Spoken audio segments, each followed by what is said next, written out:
டூம்ஸ்டே ஃபிஷ்ஷை பற்றி கேள்விப்பட்டிருப்பீங்க. டூம்ஸ்டே ஃப்ளைட்டை பற்றி கேள்விப்பட்டிருக்கீங்களா? அதை பற்றின டீட்டெயில் ரிப்போர்ட்டை அமெரிக்கா இப்போ வெளியிட்டிருக்காங்க. என்ன இருக்குது அந்த ஃப்ளைட்டில்? காதரு, ஃபட்டா, சிசிலு இதெல்லாம் வச்சு வெஸ்ட் பேங்க்லையும் இஸ்ரேல் இப்போ அட்டாக் பண்ணிக்கிட்டு இருக்காங்க அப்படிங்கிற தகவல். செட்டிலர்ஸ்லாம் கதறி ஓடிக்கிட்டு இருக்காங்களாம். கைத்துப்பாக்கியை வச்சு இம்புட்டு நேரம் ஆட்டம் காட்டினீங்களே, இப்போ ஆடுகடா பார்ப்போம் அப்படின்னு டெல்லவீவ்லையும் ஹைஃபாவும் பறந்துகிட்டு இருக்கு. நகரங்களே இல்லை அப்படிங்கிறாங்க. அட பாவிகளா, மக்கள் வாழ தகுதியற்ற இடமாக மாற்றி விட்டீங்களடா இஸ்ரேல அப்படிங்கிற மாதிரியான குரல்கள். இன்னொரு புறம் சாங் ஒன்று வெளியிட்டு இருக்காங்களா, boom boom Haifa and Israel அப்படிங்கிற மாதிரியான. எனக்கு பாட தெரில, ஆனால் பாடினவங்க எப்படி பாடிட்டு இருக்காங்க அப்படிங்கிறத நீங்கள் ட்விட்டரில் வீடியோவை பார்த்து தெரிஞ்சுக்கலாம். இது மட்டும் இல்லை, இன்னும் ஏகப்பட்ட செய்திகள் உள்ளுக்குள்ளே இருக்குது. சவுதி அரேபியா உள்ளே வந்திருக்காங்க, ஜெர்மனி உள்ளே வந்திருக்காங்க, வெடிபொருட்களை கொடுத்து உதவுறாங்க. யாருக்கு யார் உதவுனா அப்படிங்கிற அந்த ரிப்போர்ட்டோட பேசலாம். இது பிரசாத் சிக்னேச்சர். நீங்கள் ஒரு ஜேர்னலிஸ்டா இல்லை நியூஸ் ரீடரா வரணும்னு ஆசைப்படுறீங்களா? அப்படின்னா இது உங்களுக்கான பெரிய வாய்ப்பு. ஒரு பெரிய இலக்கோட அதற்கான முதல் படிக்கட்டு தான் இந்த பயிற்சி பட்டறை. தியரிட்டிக்கல் அண்ட் பிராக்டிக்கல் கிளாஸினுடைய முடிவில் சர்டிஃபிகேட்டும் கொடுக்கப்படும். தொடர்புக்கு 94493594 என் நம்பருக்கு காண்டாக்ட் பண்ணுங்க. நீங்க நம்ம சேனலுக்கு விளம்பரம் கொடுக்க விருப்பப்பட்டீங்கன்னா 94493594 இந்த நம்பருக்கு காண்டாக்ட் பண்ணுங்க.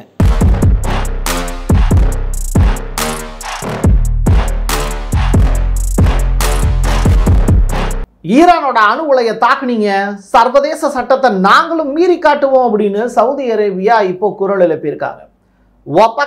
ஒபக் பிளஸ் டீம், இதை பற்றி நம்ம பலவாறு பேசியிருக்கோம். இந்த ரெண்டு டீம் தான் உலகளாவிய அளவில் கச்சா எண்ணெயினுடைய ரேட்டு எந்த அளவுக்கு இருக்கணும், பீப்பாயினுடைய ரேட்டு எப்படி மாறணும் அப்படிங்கிறத முடிவு செய்யக்கூடியவங்க. அதில் ஒன் ஆஃப் த மெம்பர் தான் சவுதி அரேபியா. அதை வச்சு வாழக்கூடிய நாடு தான் அந்த நாடு. அப்படிப்பட்டவங்க ஈரானுடைய எண்ணெய் கிணறுகளுக்கோ அங்கே இருக்கக்கூடிய மிக முக்கியமான நியூக்ளியர் சைட்டுக்கோ ஆபத்து ஏற்பட்டது அப்படின்னா அது உங்களுக்கான அழிவாக இருக்கும் இஸ்ரேல் அப்படிங்கிற எச்சரிக்கையை கொடுத்துருக்காங்க. பயந்து பயந்து கார்கோ ஷிப்பில் ஆயுதங்களையும் ரேடார்ஸ் உள்ளிட்ட பொருட்களையும் அனுப்பி வச்சுக்கிட்டு இருக்கு சீனா. ரஷ்யா உதவிக்கு வரேன் அப்படின்னு சொன்னால் கூட ஈரான் வேணான்னு சொல்லிட்டாங்க. வடகொரியா ஈரானுக்காக ஆயுத பரிசோதனை செஞ்சு காட்டி ஈரானுக்காக நான் இருக்கேன் தொட்டு பாடுறா அப்படின்னு குரல் கொடுத்துட்டு இருக்காங்க. இப்படிப்பட்ட நிலையில அமெரிக்கா என்ன தெரியுமா பண்ணியிருக்காங்க, இஸ்ரேலுக்கு சரக்கு விமானத்தை அனுப்பிச்சிருக்காங்க. அந்த விமானத்தில் வெடிபொருட்கள் இருக்குது. லேபிளை பிச்சு பிச்சு பிச்சு பிச்சு பார்த்து அதை வீடியோவாக வெளியிட்டிருக்காங்க இஸ்ரேல். திடுதுப்புன்னு வந்து லவ்வர்கிட்ட இருந்து வந்த கடிதாசி மாதிரி ஜெர்மனி கிட்ட இருந்தும் சரக்கு பொருட்கள் வந்து சேர்ந்துருக்கு. அந்த சரக்கு பொருட்களை பிரித்து பார்க்கும்போது இஸ்ரேலுக்கு தேவையான அனைத்து வெடிபொருட்களும் அதுக்குள்ளே இருந்திருக்கு. பார்க்க சந்தோஷமாகி இஸ்ரேலுடைய பிரதமர் நெதன்யாகு மகனுடைய கல்யாணம் நின்று போனால் கூட பரவாயில்லை, மெர்சவர்களே சூப்பரான ஒரு கிஃப்ட் கொடுத்துருக்கீங்க, கலக்கி காட்டுறோம் பாருங்க அப்படின்னு சவால் விட்டுருக்காரு. ஈரானுடைய ஃபாரின் மினிஸ்டர் அப்பாஸ் அராக்கி அவர் மிக முக்கியமான ஸ்டேட்மெண்ட்டாக கொடுத்ததா ஃபாக்ஸ் நியூஸ் செய்தி வெளியிட்டிருக்கு. அது என்னன்னா, உலகத்தில் எந்த இடத்துல இனிமேல் பேச்சுவார்த்தைக்குன்னு சொல்லி அமெரிக்கா கூப்பிட்டா கூட நாங்கள் இனிமேல் போகிறதா இல்லவே இல்லைங்கிற ஸ்டேட்மெண்ட்டை சொல்லியிருக்காரு. அமெரிக்காவினுடைய நேஷனல் செக்யூரிட்டி கவுன்சில் மீட்டிங் நடந்தது. அதில் ட்ரம்ப் முக்கியமான ஆளாக கலந்துக்கிட்டார். ஏன்னா அவர் தானே பிரசிடென்ட்டு. அப்போ அவர் சொல்கிறாரு மிக முக்கியமான ஒரு விஷயத்த. ஒரு கட்டத்தில் கோபத்தில் அப்படியே கொந்தளிச்சு போன மனுஷன், நீ இவனாடி ரெண்டு பேரும் மாற்றி அடிச்சுக்கோ, என்னை எதுக்கடா நாட்டாமைக்கு கூப்பிடுறீங்க, நான் வரமாட்டேன் போ அப்படின்னு சொல்லி கோபமாக அவர் பேசக்கூடிய விஷயத்த ரஷ்யாவினுடைய ஆர்டி நியூஸ் வீடியோவே வெளியிட்டிருக்காங்க. அவங்களுக்கு எப்படி இந்த விஷுவல் கிடைச்சது, அதுதான் டவுட்டாக இருக்குது. உள்ளுக்குள்ள ரஷ்யாவினுடைய ஸ்பை யாரும் உள்ளே உட்காந்துருக்காங்களோ. ஈரானோட டப்ரீஸ் மற்றும் கெர்மான்ஷா இந்த ஏரியாவில் ஏவுகணை சேமிப்பு கிடங்கு இருக்குது. ஒரு கிடங்கு இல்லை, ரெண்டு கிடங்கு இல்லை, 25+ அப்படிங்கிறாங்க. அதாவது 25க்கும் மேற்பட்ட இந்த IAF போர் விமானங்கள் இருக்கக்கூடிய பிளேஸ். காலையில் இருந்து சாயங்காலம் வரைக்கும், அதாவது 3 மணி வரைக்கும் இஸ்ரேலுடைய ஆட்டம் அதிகமாக இருந்தது அப்படின்னு சொல்கிறாங்க. 3 மணிக்கு மேலே ஈரானுடைய ஆட்டம் தொடங்கிருச்சுங்கிறாங்க. குறிப்பாக ஹைஃபா, டெல்லவீவ் அந்த இடங்களை எல்லாத்தையும் ஈரான் சுக்கா சதைச்சு நொறுக்கிருச்சு. ஹைஃபாவில் இருக்கக்கூடிய கட்டடங்களும் டெல்லவீவில் இருக்கக்கூடிய கட்டடங்களும் மக்களும் செதறி துண்டு துண்டாக ஓடுறாங்க கடந்து. அந்த காட்சிகள்லாம் பார்க்கறதுக்கு உண்மையிலேயே நம்ம வாழக்கூடிய உலகத்தில் நம்ம இங்கே நிம்மதியாக உட்காந்து ஏதோ ஒரு ரூமில் பேசிக்கிட்டு இருக்கோம், அங்கே மனிதர்கள் இப்படி ஓடிக்கிட்டு இருக்காங்க, வாழ்வதற்கு வாய்ப்பே தேடி ஓடிக்கிட்டு இருக்காங்க. இது எவ்வளவு மோசமான ஒரு உலகம். அப்போ காசு பணம் வச்சிருக்கிறது மேட்டரில் உலகத்தில் அமைதியான நாடுகளில் வாழ்கிறது தான் முக்கியங்கிறத இன்னைக்கு புரியுது. இது நாள் வரைக்கும் நீ அடிச்சுக்கிட்டு இருந்த, உனக்கு திருப்பி கொடுக்க வேண்டிய காலம் வந்துருச்சு அப்படின்னு சொல்லிட்டு ஃபட்டா உள்ளிட்ட ஏவுகணைகள் ஈரான்ட்ட இருக்குல்ல, அதை வச்சு வெஸ்ட் பேங்க்ல இருக்கக்கூடிய எல்கானா அப்படிங்கிற ஏரியாவில் செட்டிலர்ஸ் அதிகமாக வாழக்கூடிய ஒரு இடம், அங்கே வந்து வீடுகள் வந்து இஸ்ரேல் கட்டி கொடுத்துருக்காங்க. ஸோ அந்த இடத்த பாலஸ்தீனத்திலிருந்து ஆக்கிரமிச்சு அவங்க வாழ்ந்துகிட்டு இருக்காங்க. அந்த செட்டிலர்ஸ் மீது இப்போ ஈரான் வந்து தாக்குதல் நடத்தியிருக்காங்க. இதை பாலஸ்தீனத்தில் இருக்கக்கூடிய காசா மக்கள் ரொம்ப பெரிய அளவில் மகிழ்ச்சியாக கொண்டாடிக்கிட்டு இருக்கக்கூடிய நிகழ்வுகளும் அரங்கேறுது. ரெண்டாவது, ஈரானில் இருக்கக்கூடிய பொதுமக்கள் மட்டுமல்ல, பெண்கள் பெருந்திரளான கூட்டத்தோடு வந்து ஒன்று கூடுறாங்க. ஒன்று கூடி ஒரு மிக நீண்ட பேரணி போகிறாங்க. அதில் ஈரானுடைய கொடியை ஏந்துக்கிட்டு அவங்க கொடுத்த பேட்டி ஒன்று ட்விட்டரில் கடந்தது. அதை எடுத்து பார்க்கும்போது அந்த பெண்கள் சொல்கிறாங்க, இஸ்ரேலியர்களே உங்களுக்கான கல்லறைகளை தயார் செய்து வைத்துக் கொள்ளுங்கள் அப்படின்னு அந்த பொம்பளை புள்ள கொடுத்த பேட்டி அப்படிங்கிறது ரொம்ப உக்கிரமாக இருந்தது. அவங்க பேசக்கூடிய பாஷை நமக்கு புரியல, பட் அவங்களுடைய உணர்வு அப்படிங்கிறது கண்ணில் இருந்தும் வாயில இருந்தும் அவங்க பேசக்கூடிய வார்த்தைகள்ல இருந்தும் புரிஞ்சுக்க முடியும். புதியதொரு விமானம் ஒன்றை களமிறக்கியிருக்காங்க. புதிய விமானம் கிடையாது, பழைய விமானம். ஏன்னா ஜார்ஜ் டபிள்யூ புஷ்ஷே அதை யூஸ் பண்ணியிருக்காராம். சரி, இப்போ எதுக்கு அந்த விமானத்தை எடுத்திருக்காங்க, வேற எதுவும் வேலை இல்லையா அப்படின்னு கேட்டால், டூம்ஸ்டே அப்படின்னு சொல்லிட்டு அந்த விமானத்துக்கு பேர். இது ரொம்ப ரொம்ப ஹை எஃபிஷியன்சி இருக்கக்கூடிய ஒரு 120 பேர் கூட போகலாமா. ஆனால் அவ்வளோ பேர் அதில் போக மாட்டாங்க.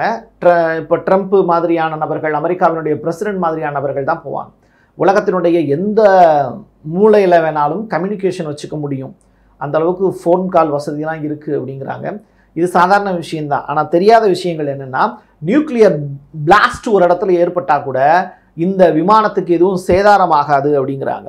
சைபர் அட்டாக்ல இருந்து தப்பிப்பதற்கு வல்லது இந்த விமானம் அப்படிங்கிறாங்க. ஸோ 9/11 அட்டாக் நடந்தப்போ கூட ஜார்ஜ் டபிள்யூ புஷ் இந்த விமானத்தில் தான் பயணம் பண்ணார் அப்படிங்கிற தகவல் வெளியாயிருக்கு. ஸோ இந்த விமானத்தை இப்போது ஜூன் மாதம் 17 அன்னைக்கு அமெரிக்காவினுடைய பிரசிடென்ட் ட்ரம்ப் வந்து அதை வெளில எடுங்கடா அப்படின்ட்டு இருக்காரு, அதை ரெடி பண்ணி வைங்க அப்படின்னு. அப்படின்னா என்ன அர்த்தம்னா, வித்தின் 48 ஹவர்ஸில் ஈரான் மீது அமெரிக்கா ஒரு பெரிய தாக்குதலை நடத்துறதுக்கு திட்டமிட்டிருக்கு. தாக்குதல் நடத்துகிறேன் அப்படின்னு சொல்லிட்டு அதை செய்கிறாங்க அப்படின்னா ஈரான் உஷாராயிருவாங்க. எதையுமே சொல்லாமல் ஒரு பெரிய அட்டாக்கை இரவு நேரத்தில் நடத்தி காமிக்கிறதுல அமெரிக்கா கெட்டிக்காரங்க, அதை அவங்க செய்ய போகிறாங்க அப்படிங்கிற மாதிரி நியூஸ் பரவலாக வருது. யூரோப்பியன் யூனியன் இதை மோப்ப முடிச்சு என்ன தெரியுமா சொல்கிறாங்க, அமெரிக்கா வேண்டாம் உள்ளே என்றாயிராதீங்க, எப்போ 2 வீக்ஸ் வரைக்கும் ஈரான் மீது போர் தொடுக்க மாட்டோம்னு சொன்னதற்கு பிறகு யூரோப்பியன் யூனியன்லேருந்து செய்தி வருது, நேரடி போரில் ஈடுபடாதீங்க அப்படிங்கிற ஸ்டேட்மெண்ட்டை சொல்கிறாங்க. யூரோப்பியன் யூனியனை எச்சரிக்கை விடுத்திருக்காங்க.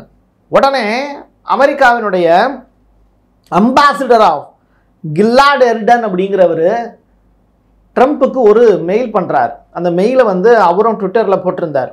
ஸோ நம்ம இல்லாட்டி நம்ம காலடி பாதம் இங்கே பதியணும் அப்படிங்கிற அவசியம் கிடையாது, அது இல்லாமலே கூட ஈரானை வந்து நம்ம ஜெயிக்க முடியும், அங்கே இருக்கக்கூடிய நியூக்ளியர் சைட்டை அட்டாக் பண்ண முடியும், அந்த ஆங்கிளில் நீங்கள் யோசிச்சு பாருங்க அப்படின்னு அந்த அம்பாசிடர் ட்ரம்ப்புக்கு ரெக்வஸ்ட் வச்சுருக்கார்.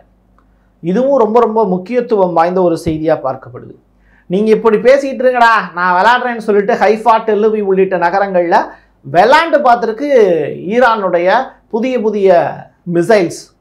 இதை வச்சு டெஸ்ட் பண்ணி கிழிச்சு எடுத்திருக்காங்க டெல்அவிவ் நகரத்தெல்லாம். இப்படி ஒரு நகரம் இருந்ததற்கான அடையாளமே இருக்கக்கூடாது, வரலாற்றில் இஸ்ரேல் அப்படிங்கிற ஒரு நாடு இருந்ததற்கான இடமே இருக்கக்கூடாது, இத்துணூண்டு இடத்த வச்சுக்கிட்டு என்ன ஆட்டம் போட்டீங்கடா அப்படிங்கிற கதையா ஈரான் வந்து இப்போது டெல்அவிவையும் ஹைஃபாவையும் முடிச்சு விட்டாங்க. இது ரிலேட்டடாக ஈரான் சைட்லேருந்து ஒரு சாங் ஒன்று வெளியிட்டிருக்காங்க. அந்த சாங் வந்து boom boom Haifa and Tel Aviv அப்படிங்கிறது தான் அந்த சாங்குக்கு பேர்.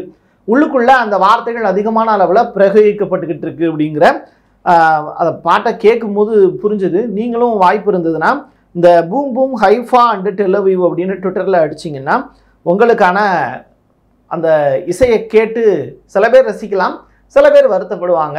ஈரானில் 2 வகையான போராட்டங்கள் நடந்ததை இன்னைக்கு பார்க்க முடிஞ்சுது. ஒன்று, ஈரான் உடைய தலைவர் கமினிக்கு ஆதரவாக நடந்து வரக்கூடிய போராட்டம். அப்படியே பேரலா இன்னொன்று, இந்த போர் தேவையற்றது, அமெரிக்காவோட சமரசம் பேசிக்கலாம் அப்படின்னு சொல்லக்கூடிய குரூப் இன்னொரு புறம் போராட்டம் நடத்துகிறாங்க. இந்த ரெண்டையுமே சரிசமமாக தட்டில் வைத்து உங்களிடத்தில் கொண்டு வந்து சேர்த்து விட்டேன். எது சரி எது தவறு என்று நீங்கள் முடிவெடுத்துக் கொள்ளுங்கள். அடுத்த பதிவில் சந்திக்கிறேன். என் கையெழுத்து என் மக்களுக்கானது உறவுகளே. மீண்டும் ஒரு பதிவில் சந்திக்கலாம். நன்றி. தென்னிந்தியாவின் கட்டடக்கலை ராஜாக்கள் creator constructions and north west interiors. குறைந்த விலையில் தரமான பொருட்களால உங்களோட கனவு இல்லத்தை பிரம்மாண்டமா கட்டி கொடுக்கறாங்க கிரியேட்டர் கன்ஸ்ட்ரக்ஷன். அதோட இன்டீரியர் டிசைனால உங்களோட வீட்டை அழகாக்குறாங்க north west interiors. Residential and commercial constructions சூப்பர்வா இருக்கணும்னா தொடர்புக்கு 72907991. நீங்க நம்ம சேனலுக்கு விளம்பரம் கொடுக்க விருப்பப்பட்டீங்கன்னா 94493594 இந்த நம்பருக்கு கான்டாக்ட் பண்ணுங்க.